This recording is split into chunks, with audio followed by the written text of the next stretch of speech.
Então vamos lá. A gente está nas tarefas destrutivas da esquizoanálise, né? O pessoal que chegou depois, né? A esquizoanálise, ela tem... Então vamos lá. A gente está nas tarefas destrutivas da esquizoanálise, né? O pessoal que chegou depois, né? A esquizoanálise, ela tem dois movimentos principais, ou duas tarefas principais, né? Uma primeira que é a tarefa negativa. Essa tarefa negativa está envolvida, sobretudo, com a crítica do inconsciente, né? Crítica das nossas sujeições, né? Então, um primeiro movimento que a esquizoanálise tem que fazer é exatamente problematizar os dispositivos de sujeição do nosso inconsciente, né? Quais são os microfascismos que nos atravessam, né? Que produzem desejo a partir do nosso corpo, né? Quais os burocratismos que perpassam, né, as nossas formas de existência, né? O que seriam os microfascismos? Seria esse desejo de destruir o outro, né? De destruir a diferença, né? Pautada sobretudo pelo ressentimento, né? O que seria essa burocratização, né? Seria a nossa aderência à crítica a os padrões sociais estabelecidos, né? Tem muito a ver com aquela ideia do espírito de rebanho, do Nietzsche, né? Aquilo que, de certa forma, já está funcionando, então você fica ali naquele rebanho, porque ali você tem uma certa segurança, né? É o nosso desejo por ordem, né? É o nosso desejo por segurança, né? Como também questionar, né, microfascismo, burocratismo, os narcisismos, né? Que são cada vez mais potencializados na nossa sociedade em rede, pautada sobretudo na visibilidade, né? Estar sendo visto, né? Ganhar os likes, né? Como isso subjuga, né, o nosso desejo, né? Então isso também poderia, né, ter a ver com essa crítica, né? Esse aspecto negativo ou desconstrutivo ou destrutivo, né, da esquizoanálise, né? Então a esquizoanálise, antes de tudo, é um movimento de destruição, né? Desconstrução, desconstrução de todas essas sujeições que impedem que o nosso desejo seja desejante, né? Sem querer ser redundante, né? Você poderia ter um desejo desejante e um desejo sujeitado, né? Esse desejo sujeitado é exatamente esses tipos de desejo aí que eu destaquei para vocês, né? Rapaz, o Belo fez e ficou belo mesmo. Vocês veem como o negócio é forte. Aquele pagodeiro, né? Então, eles conseguiram que o Belo, de fato, ficasse belo, né? Nesse filtro aí. Mas o que eu estou querendo dizer é o seguinte, é que esses dispositivos de visibilidade, né? Eles criam um simulacro, né? Tão liso, né? Tão irreal que isso gera uma angústia quando você olha no espelho e fala, porra, eu queria ser daquele jeito, não daqui, né?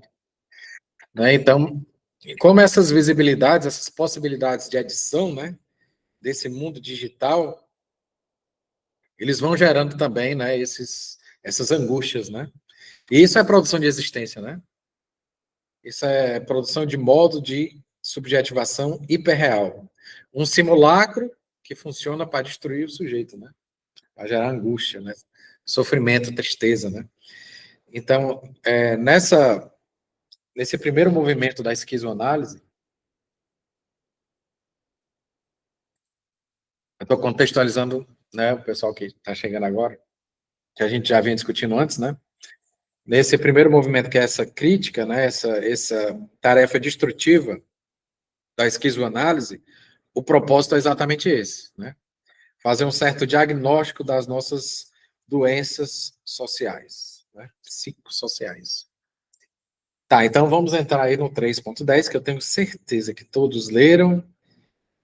Tem perguntas interessantes, colocações interessantes para a gente discutir. É um texto pequeno, né? Tópicozinho pequeno, para a gente começar. E aí, alguém tem alguma passagem aqui desse tópico 3.10? A politização, alienação social e alienação mental, artifício e processo velhas terras e terra nova. Como seria possível, né, aqui no primeiro parágrafo ele vai falar, ó, como seria possível a viagem do esquizo independente de certos circuitos? Como poderia ela dispensar uma terra? Porém, inversamente, como está seguro de que esses circuitos não voltam a formar as terras demasiadas conhecidas do asilo, do artifício ou da família? É exatamente isso, né? Você tem ali uma certa revolução molecular que vai problematizar, né, os dispositivos estabelecidos, só que essa problematização ela vai ser capturada pela lógica, né? Pela axiomática, né? E aí ela só muda de maquiagem, né? Depois que ela já passa o momento da emergência, né? Dessa transformação, ela já adentra também numa lógica de poder, né? De normatização, né? Então se problematiza essa normatização, mas depois já se inventa outra normatização, né? Sai de uma normatização para outra, né? Quando a gente está falando de normatização, é efeito das relações de poder, né? É uma coisa bem Foucaultiana, né? Entendendo o poder como uma criação de um regime, né, de dizibilidade, né? Um regime de enunciados, que confere aquilo que é normal e aquilo que é anormal. Né? Então, o que acontece é como que assim, vamos problematizar aqui, né, esse movimento aqui psiquiátrico, vamos fazer o antipsiquiatria, aí beleza, conseguiu. Só que depois que eles fazem, a antipsiquiatria é que se torna o status quo e cria uma outra normalidade. E quando você cria uma outra normalidade, você cria outra anormalidade, né? Conectar essa normalidade. Então, o que eles estão trazendo aqui, veja como isso é atual, né?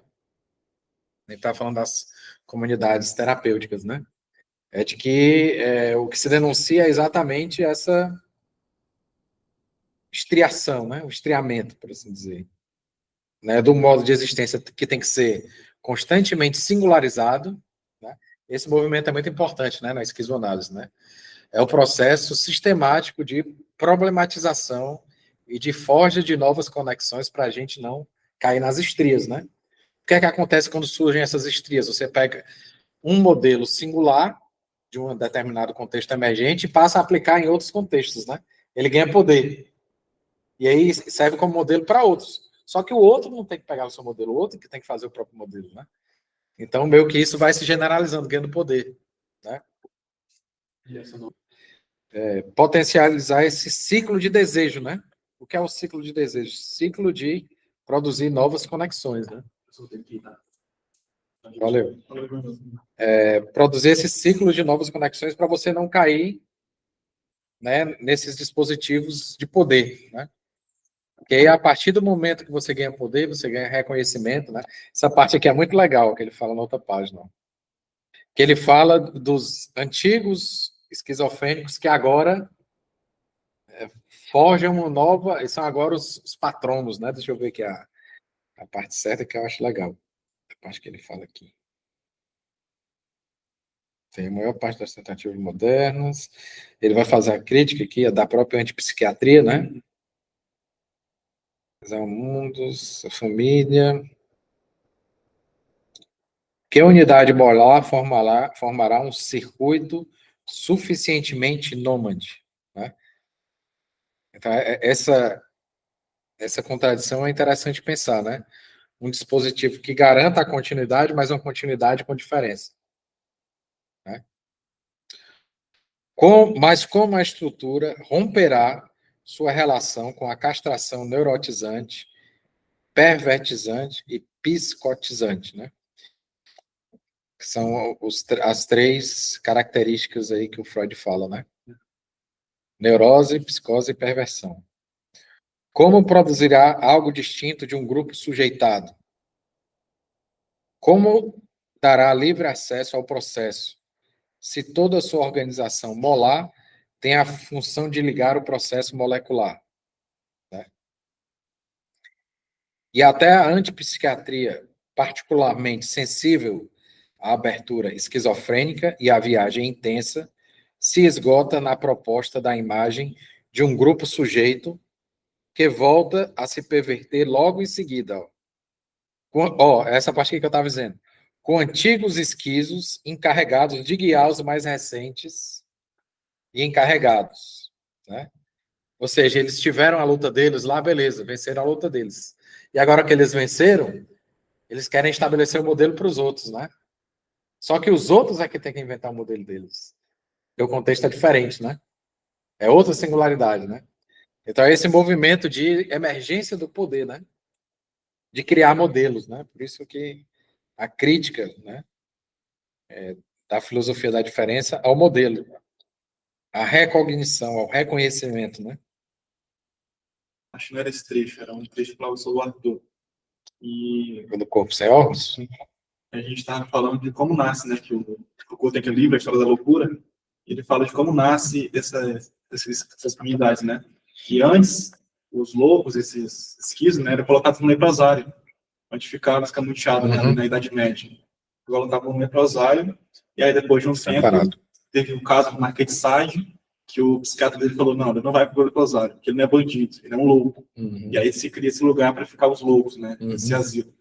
E aí ele fala de uma parte, né, uma parte das tentativas modernas, a primeira página ali, continua aumentada pelo período, que Jean Paul soube analisar profundamente. Como evitar a instituição volte a formar uma estrutura asilar, porque constitui sociedades artificiais perversas e reformistas, ou pseudo-famílias residuais materialistas, maternais ou paternalistas. Então, que é o diálogo que está em voga, né, da CTS. Como essas comunidades, ao invés de fornecer um processo terapêutico, mais coage, né? Eles pegam essa ideia de que é algo, por assim dizer, humanizado, né? Sim. Só que, na verdade, se transforma em outro dispositivo de controle, né? Como eram os outros, né? Tem sempre esse fluxo, né? Aí alguém vai problematizar e vai propor outra coisa, né? Que funciona por um tempo, aí depois a máquina vai semiotizar aquele e transformar também em outra lógica, né, desses dispositivos aí de violação da subjetividade, né? Que a grande questão é essa, né? Quando ele vai falar aqui que é muito interessante, da questão da diferença entre a loucura e a doença mental, né? Que aí tem tudo a ver com o trabalho do Foucault, né? Na modernidade, o louco é aquele que tem que ser devolvido à razão. Então, a medicina tem que agir sobre ele para que a razão volte a ele, né? Antes o louco era só separado, né? Quem é o louco? Então vamos separar da sociedade, né? Na dita idade clássica, né? O Foucault chama. Aí na modernidade, em vez de só separar o louco tem que ser curado, né? E aí inventa-se a doença mental, né? Que agora você tem uma doença e o médico vai intervir em você para lhe trazer a razão novamente, né? Então é nesse sentido que a todo momento se legitima, né, uma série de intervenções quando você chama alguém de louco, né? É que se chama alguém que tem uma doença mental, né? Melhor dizendo, né? Ou seja, essa pessoa é passível de se fazer uma intervenção sobre ela, né? Seja medicamentosa, seja do ponto de vista da internação, como no caso aí das comunidades terapêuticas, né? Você codifica, né? Você cria código. Mas a desterritorialização dos fluxos, em geral, confunde-se, efetivamente, com a alienação mental, na medida em que inclui as reterritorializações, que só a deixam subsistir como o estado de um fluxo particular. Fluxo de loucura, assim definido, porque ele é encarregado de representar tudo o que nos outros fluxos escapa às axiomáticas e às aplicações de reterritorialização, né? A produção semiótica da loucura, né? Aquilo que escapa à normatividade, o signo vai lá e diz, é louco, né? Escapa do axioma normal, opa, se você não age essa boa, então você é o quê? Né? Você vai produzindo já os binarismos, então é louco, né? As linhas molares, né? Vão produzindo, né? Vão capturando aquilo que foge, né? São as molecularidades, né? Nesse processo de reterritorialização, que aqui seria uma reterritorialização negativa, né? que é uma reterritorialização negativa. É aquela reterritorialização que tenta expulsar a diferença e semiotizar essa diferença de acordo com seus próprios critérios, né? Ou seja, você se comportou de forma aberrante, então é louco. Dentro da minha semiotização, né? Daquilo que é normativo, né? Inversamente, poder-se-á encontrar em todas as reterritorializações do capitalismo a forma de alienação social em ato, né? Na medida em que elas impedem que os fluxos façam fugir o sistema, na medida em que elas mantêm o trabalho no quadro axiomático da propriedade e do desejo no quadro aplicado da família. Mas, por sua vez, essa alienação social inclui a alienação mental representada ou reterritorializada em neurose, perversão e psicose, né? Ou seja, tudo que vai escapando dessa lógica, né, você tem que tratar para voltar a trabalhar direitinho, dentro do fluxo do capitalista, né? Então, você é enquadrado como neurótico, ou perverso, ou psicótico, né? Para as três coisas, você tem um modo de voltar à normalidade. O psicanalista vai dizer o que é que você tem que fazer lá, você faz direitinho que vai dar tudo certo. Na segunda-feira, você volta a trabalhar, né? Ao menos sei que eles estão, né, dizendo, né? Então, essa conexão aqui com a família é muito importante, né? A família é como o dispositivo de treinamento para os futuros trabalhadores, né? A família faz isso, né? Bota no colégio, depois bota na faculdade, depois está pronto para o mercado de trabalho, né? Esse fluxo, né? Que faz, é uma correia de dentada, né? Dentro do sistema capitalista, né? Alienação social, alienação mental representada, né? Ok. Ele vai falar isso aqui. Toda vida a relação entre as duas alienações é, sobretudo, a de uma disjunção inclusa, né? É essa alienação e a outra, né? E assim as coisas vão funcionando, né? Em vez de ser uma síntese, né? É uma disjunção inclusa. E o que o capitalismo faz também é isso, né? Ele vai colocando uma coisa e outra. Ó. Você é professor e é cientista e, ao mesmo tempo, é poeta, sei lá, é crítico, é músico, mas, ao mesmo tempo, é sujeitado, é dominado pelo capitalismo e, ao mesmo tempo, resiste ao capitalismo e, ao mesmo tempo, sucumbe, né? Então, a gente é tudo isso ao mesmo tempo, né? Não é I e aquilo, né? Isso ou aquilo, né? É I. A gente é uma série de I, né? As nossas formas de existir são essas relações entre esses Is, né? Às vezes mais um isso do que o outro, às vezes mais devido que ser, às vezes mais ser do que devido. E aí vai nesse fluxo, né? Mas isso seria criado pelo capitalismo ou é natural? Seria algo positivo? É uma perspectiva ontológica. Não não é nessa perspectiva de ver isso é positivo ou negativo. Pode ser os dois, depende. Depende do tipo de afeto, né, de energia que isso produz, né? Pode ser negativo, pode ser positivo, depende de como você usa, né? Mas isso é uma própria ontologia, né, do Deleuze e do Guattari, né? De pensar as coisas como multiplicidades, né? Ou seja, são vários seres ao mesmo tempo. Nós somos múltiplos, né? É uma ontologia da multiplicidade. E que vai produzir elementos heterogêneos, né, quando se atualiza, né? Nós somos uma espécie de montagem, né? Vocês são alunos de psicologia, mas ao mesmo tempo estão colados com outras coisas que a gente não sabe o que é, mas que está ali, coexistindo, né? Então, a subjetividade é essa bricolagem de elementos heterogêneos, ao mesmo tempo organizados e ao mesmo tempo caóticos, né?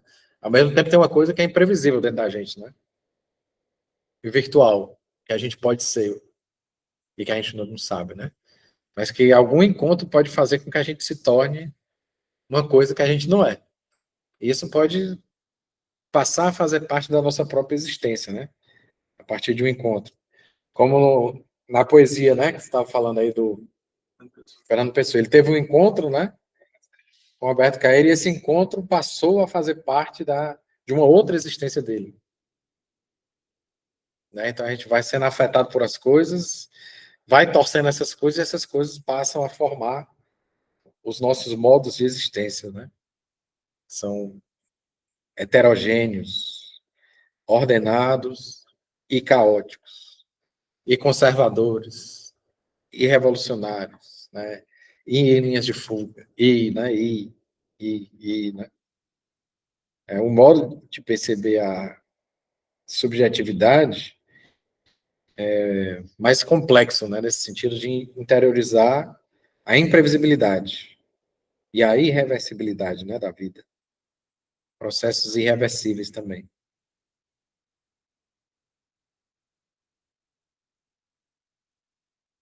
Muito boa essa parte aí da disjunção inclusa. Que tem tudo a ver com a filosofia da diferença. Então, é só essa parte aqui que eu acho interessante, ó.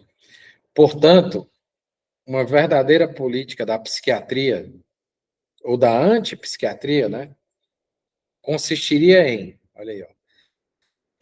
Eu estou na 424, certo, gente? No último parágrafo. Portanto, uma verdadeira política da psiquiatria ou da antipsiquiatria consistiria em, desfazer todas as reterritorializações que transformam a loucura em doença mental. Olha como isso é importante. Reterritorialização é exatamente esse dispositivo de captura das transformações, né? Você entrou no movimento de desterritorialização, ou seja, entrou numa linha de fuga, e aí vem esse coisa para ali reterritorializar, né? E quando ele reterritorializa, quer transformar essa loucura, que é essa potência da diferença, em o quê? Doença mental, ou seja, uma semiotização, né, psiquiatra, digamos assim, né? Opa, isso é doença, né? Saiu da normalidade, né, produziu uma loucura, né? O Deleuze dizia que o que tem mais bonito numa pessoa são seus traços de loucura, né? É o que é a sua singularidade, né? É aquele, pô, isso aqui é o que caracteriza o charme da pessoa, né? Aquilo que é diferente, aquilo que é singular, né? E aí o que é que o psiquiatra vai dizer? Isso é loucura, isso é doença mental, vamos tratar. Vamos encher o cara de químico, ou então vamos, né, internar o caba, né? Então, essa seria a primeira, né? Muito, muito importante, está muito na moda, né? Por assim dizer. 2,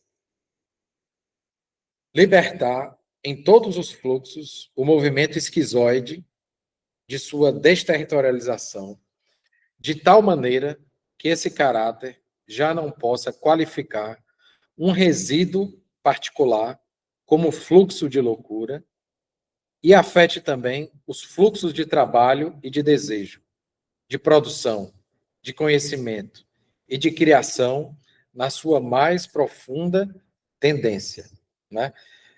Ou seja, né, em vez de transformar a singularidade em doença, eu vou ao contrário, vou libertar essa singularidade, né? Eu vou potencializar essa singularidade, acoplando essa singularidade com diferentes tipos de invenção, né? De produção, de conhecimento e de criação, na sua mais profunda tendência, né? Vou materializar isso numa forma de existência, né? Em vez de querer silenciar, né? Quimicamente ou fisicamente, né? A loucura não mais existiria como loucura. Que frase massa, né? Porque não teria se transformado em doença mental. Veja a semiotização da psiquiatria, né? Que ele está problematizando.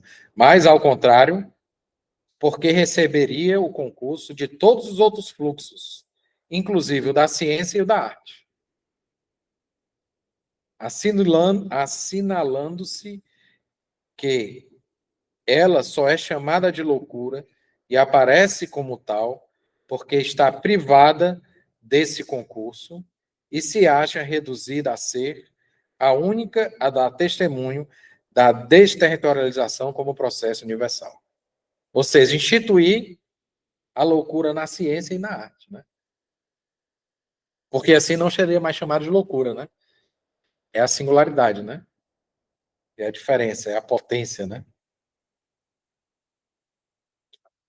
E quando ele fala que o concurso de todos esses outros fluxos, né? Conectar nossa produção desejante com máquinas. E nessas relações, né, com as máquinas, produzindo a diferença, né?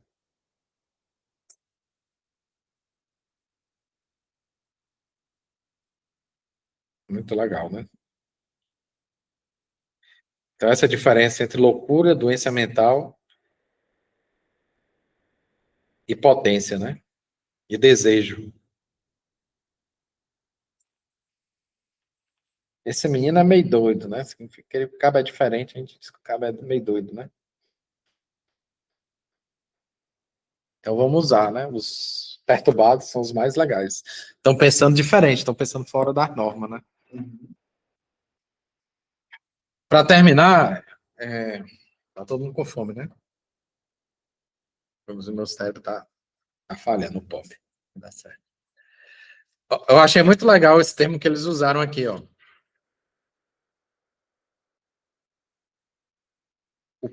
Na página 426, linha 1, 2, 3, 4. O peteleco, né?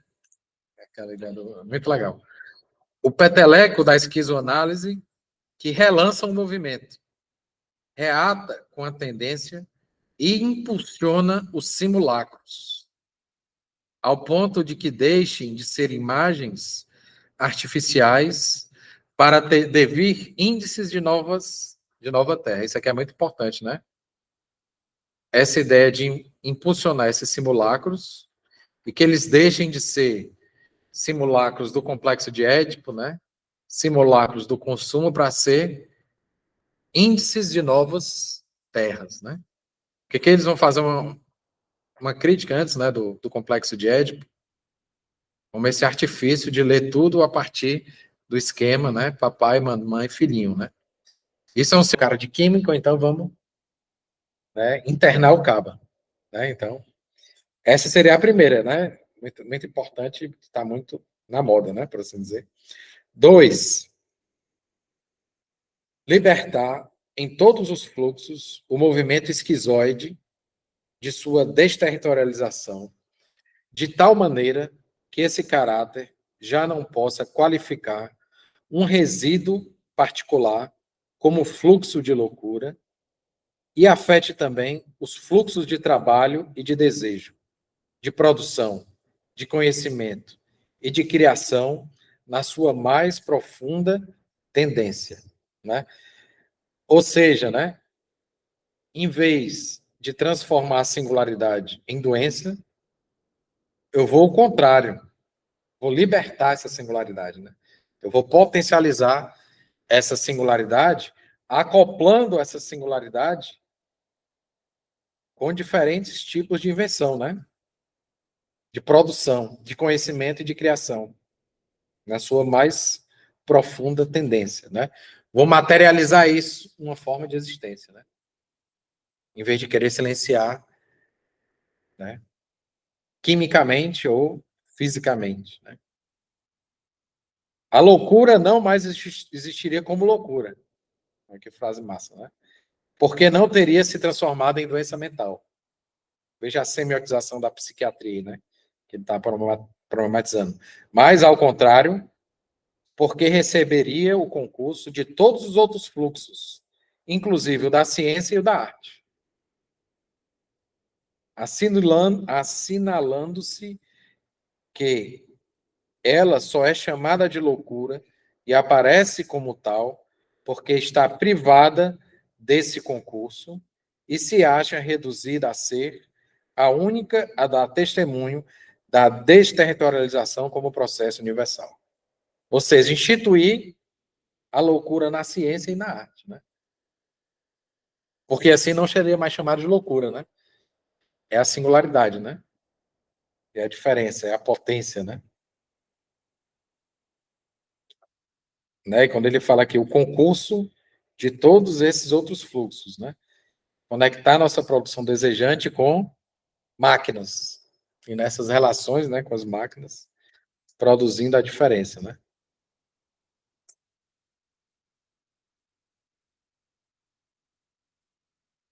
Muito legal, né?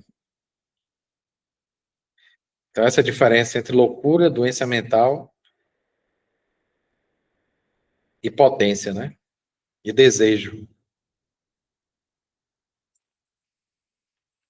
Esse menino é meio doido, né? Significa que o cabo é diferente, a gente diz que o cabo é meio doido, né? Então vamos usar, né? Os perturbados são os mais legais. Estão pensando diferente, estão pensando fora da norma, né? Para terminar, tá todo mundo com fome, né? O meu cérebro tá falhando, o pop. Não dá certo. Eu achei muito legal esse termo que eles usaram aqui, ó.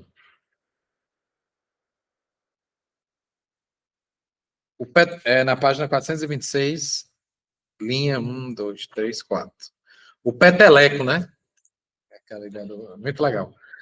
O peteleco da esquizoanálise que relança o movimento, reata com a tendência e impulsiona os simulacros, ao ponto de que deixem de ser imagens artificiais para devir índices de nova terra. Isso aqui é muito importante, né?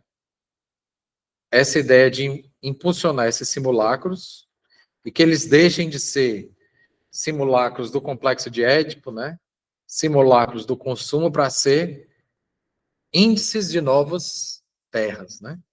Que eles vão fazer uma crítica antes, né, do complexo de Édipo, como esse artifício de ler tudo a partir do esquema, né, papai, mamãe, filhinho, né? Isso é um simulacro, porque isso é uma construção que não, por assim dizer, representa a realidade, né? É um artifício, né? Que foi empoderado pela psicanálise, no caso, né? Então, em vez de cair no papai e mamãe, né? Inventar no Nova Terra, né? E aí a ideia do indício, né? Porque o indício é um signo, o índice é um signo que deriva do impacto, né? Reação. Então é isso, né? Em vez de ser um simulacro, que é uma imagem, né? Uma imagem, no caso, icônica, né? O índice, né? Ele vai derivar do encontro do desejo, né? Do encontro de novos corpos. Desejo é a relação de novos corpos, né? Então, por isso que eles sempre estão falando de índices, né? Você nunca pode observar o processo de desterritorialização, né? Só os seus índices, né? Então, é o encontro dos corpos, dos novos corpos, né? Que vai emergir ali um signo desse encontro, um índice, né? Quando você saca um pouco mais de semiótica, você entende melhor o Deleuze e o Guattari, né? Se a gente não entendesse bem o que é o índice, né? Passaria despercebido, né?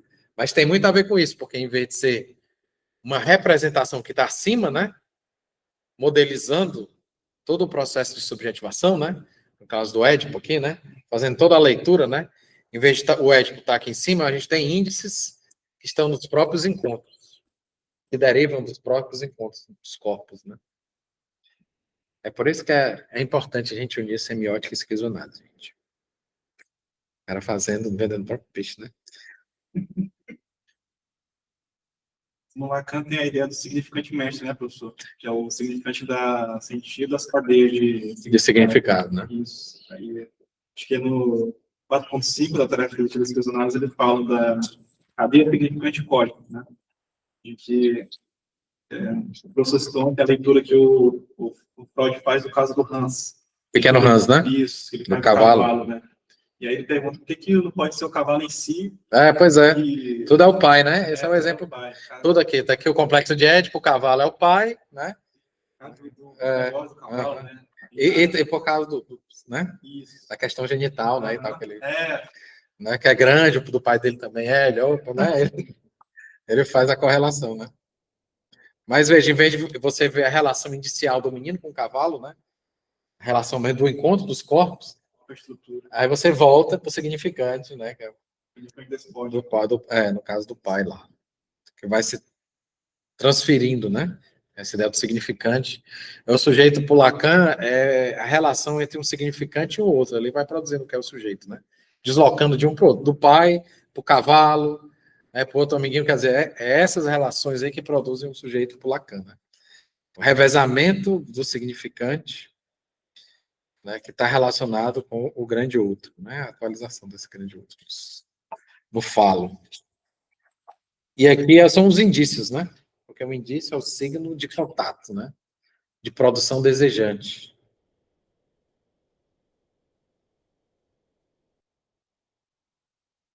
E aí, para terminar, ó, ele vai falar do teatro da crueldade também, que é legal. Cadê?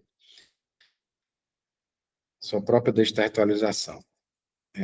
Se há uma terra prometida para movimento do teatro da crueldade, já que este é o único teatro de produção. Veja. Não é o teatro de piano enquanto representação do papai e da mamãe nos diferentes contextos, né? Da relação com o papai e com a mamãe nos diferentes contextos, né? Por quê? Ele vai dizer, né? Já que é o único teatro de produção, onde os fluxos transpõem o limiar de desterritorialização e produzem a terra nova. Não esperança. Por quê? Porque a esperança tem a ver com imagem, com imaginação. Você volta para o significante. Né? Mas uma simples vocês entenderam. Uma épura, no qual aquele que foge faz fugir e traça a terra ao desterritorializar-se, né? Ou seja, em vez de você imaginar, projetar, é na própria experiência que você vai produzir, né, a sua máquina, né, o seu desejo. O seu desejo não é o deslocamento, né? A ideia do desejo por Lacan é sempre aquela coisa de uma coexistência entre satisfação e, ao mesmo tempo, falta, né? Porque a falta é estrutural, né, por Lacan. Então, você realiza aquilo, mas, ao mesmo tempo, não era isso que eu queria. Né? Aí já vai para outra, vai se transferir para outra coisa, né? Não era a lapiseira, não, era a blusa, não era a blusa, era não sei o quê, né? Isso aí vai sendo...